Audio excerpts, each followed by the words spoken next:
at 150 pitches, 150 innings pitched so far, so he's the second most in the majors so far. So the question is, there was no season last year, or a very shortened season last year, and a lot of pitchers didn't get these innings like they normally do. How much farther they can go before they, I hope not, but start breaking down or get pulled back? That's the question.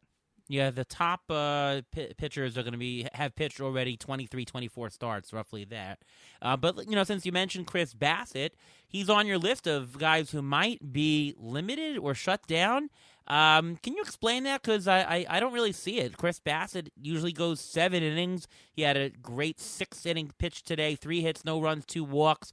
Might have gone more, but the A's were trouncing Cleveland 17-0, so might as well save him up for this game. Why do you feel Chris Bassett is somebody who's going to be limited, and what would you do is an actionable point for him?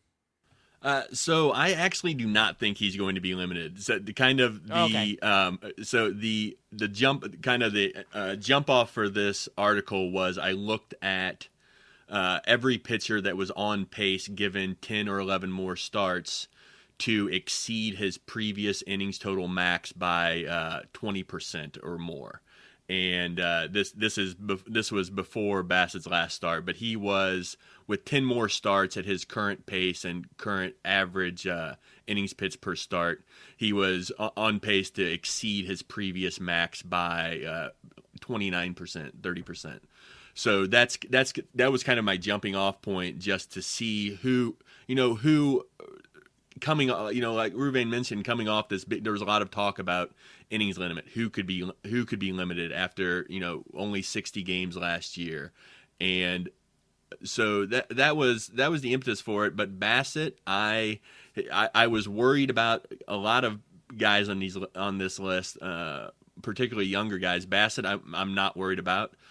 For one, while he is on pace to exceed his previous max by a decent amount, he's reached a large amount of innings before. He's not a young buck. I think his previous max was, with minor leagues and major leagues combined, was around 155 innings. So not too worried about that. And the other thing is, you mentioned it, like he keeps going deep. Like I really liked him from last year. He was on a lot of my teams last year. Didn't get nearly as much exposure as I wanted to this year, but the rest of the world is kind of waking up to Chris Bass is just a really good pitcher. And you said it, he goes deep. He's gone 7 innings in 3 out of his past 5 starts. Oakland has shown no look to want to limit him, and really as tight as they are in the race, and they can't afford to limit him. Like he is their ace. They need him to go out and keep pitching 6 and 7 innings every turn. Ruben? Yeah, I agree. He's 33 years old. He's not going to be held back like one of these younger guys. The A's are in it. They're gonna push him as much as he can. In 2020, last year, he pitched 63 innings, but he also pitched another 10 innings in the playoffs. In 2019, he had 144 innings in the majors. So the fact that he's at 150 now, it's not hard to believe that he's not going to be able to do any further. The problem is that if the A's do go deep in the playoffs, then you may see, not that they'll hold him back, but maybe a slight deterioration because you're going into uncharted territories for him, especially at an older age. So that's the only thing I have concerned about. Plus, he's not a hard thrower. So he's not one of the guys that's throwing 99, 100 like Jacob deGrom does all the time. So it's not as much stress on him. And plus, a lot of the innings that he's had have been really low stress innings, and that's also very important. So, the one of the only pitchers who have more wins than Chris Bassett, I believe he won his 12th game today, is Julio Urias, who I believe leads the majors in wins. To date, before this year, his max innings pitched in his career, 55 innings.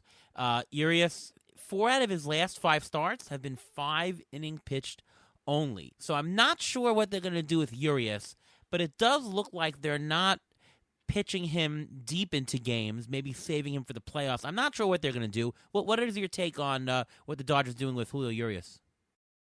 Yeah, so with Urias, another I no doubt on the talent. Like he's a great pitcher. I think he's going to continue being a great pitcher. But from the fantasy perspective, you said it, he's leading the majors in wins. He has 13 wins.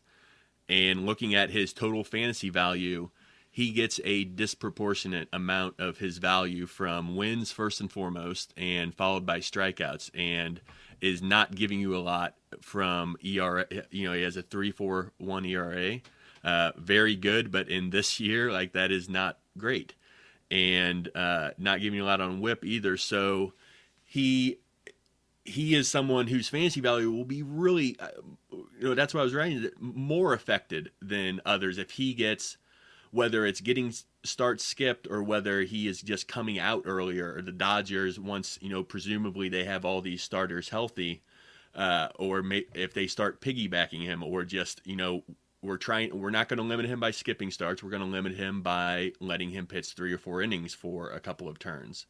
That is going to hurt him more than it would others, just because he's getting all of his fantasy value from wins and then strikeouts. So if he is not eligible to get a win, there's already that. And then, even if the strikeout stays steady, like, less innings, you're just going to get fewer of them. So he's just like, I don't doubt the talent at all, but if he starts getting limited, whether skipped in the turn or getting pulled early, like you mentioned, he hasn't his last 3 starts, he hasn't completed 6 innings. Still he picked up 1 win in that time, but I don't know what their exact plan is, but there has to be some sort of plan, because, you mentioned his previous max is 55 innings in the majors. The most he's ever pitched in 1 year, minors and majors combined, is 81 innings. And he's currently at 135 innings. And the Dodgers, they don't just need him for the next 6 weeks like we need him for fantasy. They need him in October too. So he's already blowing past his max, is going to blow past his max more, and they want him there in the playoffs. So something has to give. Yeah, we saw them do that last year, where he was the piggyback, or he did the piggybacking. I can definitely see that doing. But, the Dodgers do need innings. Obviously, they traded for Scherzer. We don't know the story with Kershaw. So things are a little bit iffy in their land. But, an action point, I mean, if you have him on your roster and there's no trading involved, you're not going to sit him. He's still quality for what he pitches. If you do somehow have the opportunity to trade, I mean, Marco Gonzalez goes deep into games. He gets a lot of decisions. He pitched 9 innings today. I certainly wouldn't trade Urias straight up for Marco Gonzalez, but it's possible that you might want to think about having him in a package for somebody like that who has a bigger chance for wins if it's a category that you need. And maybe you can get, here's Urias and get Gonzalez and a hitter, and you can get overall value in total, knowing that, hey, Urias, don't count on him for wins. And if that's a category that you really need, don't count on him for that. And you have to remember, in 2018, he missed a big chunk of the season because of a shoulder injury. So you have to have that in the back of your mind. He is 24 years old, so they may not want to push him that much. And by the way, that year he only pitched 55 innings. He also pitched 23 innings in the postseason that year. So total is only like 78. So it's not as bad as you're making it out, because that is a significant increase. True. But still, I think he will end up getting piggybacked. They can, if more pitchers come back healthy, they may end up piggybacking with David Price and do something like that, just like they did with Ross Stripling a couple of years ago. Casey Mize, he's somebody that you bring up in your article. I kind of agree. He's now not really making it past the 4th inning in games. Tigers have been actually hitting very well. So if he did go 5, 6, 7 innings, good chances for wins, but he's not really doing that. What is your prognosis of what Casey Mize is for the rest of the season? He is. The Tigers have at least been like, they haven't come out directly and said this is our plan for Mize, but they've acknowledged since early July, they're like, yeah, he's going to start being limited one way or the other. And you look at his game logs and you can really see it. Since July, he has 7 starts and 5 innings one, 7 innings for another, and all the rest are in the 3 and 4 innings pitch range. So that is, and he's not a high enough strikeout guy that like he's getting a whole pile of Ks for you in those limited innings. And, the ERA has started to come back up. He's really 3 out of his past 4 starts, he's allowed at least 3 earned runs. And like I said, not going deep. He has one really good start against Baltimore a couple turns ago. But it is Tigers have told us they're going to limit him. They're showing us that they are limiting by pulling him early, and his performance is suffering. So, I wrote in the article that there's still a little fantasy steam left there, but it's going to be you're really going to have to pick your spots. Like, he's not a guy that, he's on a number of my teams, and I've used him quite a bit, not just made him into a streamer and thrown him back. I've held him and just been benched him a little bit, but now he's to the point where it's you need a bench spot up. You can go ahead and ship him out. Ruben, anything to add? Yeah, I tend to agree. If they want to cap, first of all, the Tigers are not in it, and if they want to cap him, let's say they want to cap him at 150. If they want to do that, if he averages 5 innings a start, that's only another 6 starts for the rest of the season. Most pitchers, if you go the rest of the way, you're talking about maybe 10 or maybe 9 or 10 starts the rest of the year. So if that's the case, if he goes 5 innings, you're not going to get that much value out of him at this point. So I think he will get shut down by mid-September. I can see with at least 2 weeks left in the season, and the Tigers obviously not in it, that they're just going to shut him down and say that's it, and you've done your job. You got your education here in the majors, and we'll move on to next year. Yeah, the possibility for shutdown is real. So, yeah, Mize's value could be up really, really soon. What about Alek Manoah? What a season he's having. 2.59 ERA, 1.02 WHIP, although he has been somewhat lucky. His BABIP is 226. His left on base percentage, 84%, which is kind of high compared to league average. But, yeah, he's been pretty good.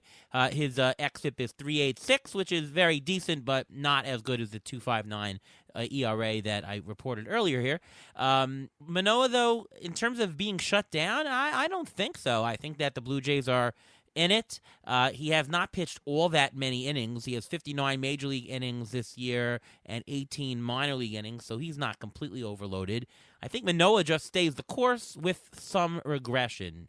Do you agree, Nick?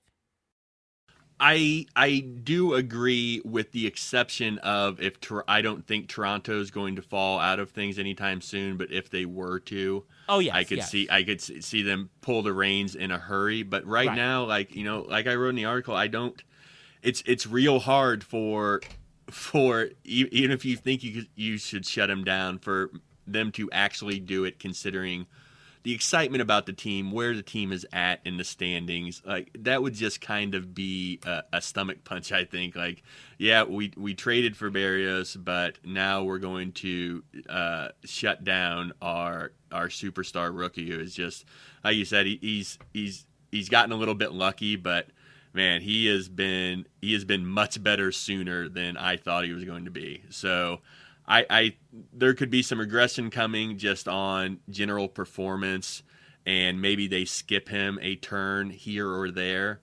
But I find it hard to believe they can really slam the brakes on him with what they're doing as a team. Sure. Ruben, agree? Well, if he pitched for the Washington Nationals, they would shut him down like they shut down Steven Strasburg. I'll tell you that.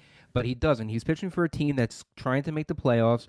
If he starts another 8 to 10 games of only 5 innings, those innings are still going to be quality innings, and he's not going to get that much higher than his career high in innings. I'm not overly concerned about it. What I am concerned is that early in the season he did have a back injury, and the more innings he pitched, the more stress he puts on it. That's a possibility that can flare up. So they're going to have to monitor that and just make sure they don't push him too hard, because he is their he was their prize pitching prospect, and they got to save him, because the Blue Jays are going to be good in the future, and they don't want to break down.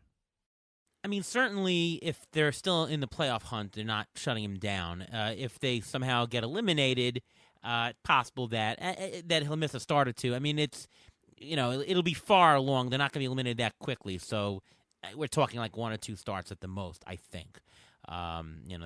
He's just that good, and it's all to me. And I don't know if this is really true, but the Blue Jays have not played in Toronto for that long. It's not like there's been a whole season of fans to see them.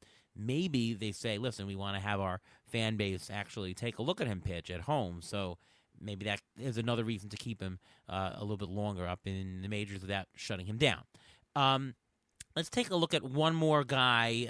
Not in your article, but I think it's a candidate. Trevor Rogers. What an amazing season